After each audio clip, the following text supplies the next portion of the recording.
विनंती आहे इथं तत्काळ यावे, पाण्याचा प्रॉब्लेम सॉल्व्ह करावा यमुनानगरचा. नाहीतर ही पब्लिक अजून काही 8-9 महिने झाले पाण्याचा त्रास चालू आहे. इथले स्थानिक आमदार बापूसाहेब पठारे यांनी 1 महिना आधी जल आंदोलन केलं.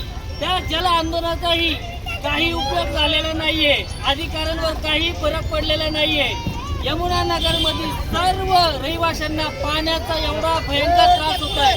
रात्री यमुनानगर मधली माझ्या सगळ्या आया बहिणी 3-3 वाजेपर्यंत जागी असतात. सकाळी मुलांच्या शिक्षण आहे, शाळा आहे, ते करणार आहे.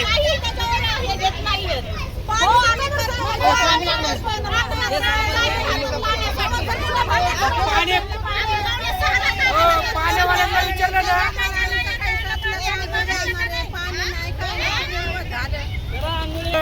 पाण्यावाले बोलतात की टाकीमध्ये लेवल आहे, पाणी नाही. सगळीकडे असतं, फक्त यमुनानगरला पाणी नाही. यमुनानगरला फक्त पाणी नाही, बाकी सगळीकडे पाणी आहे.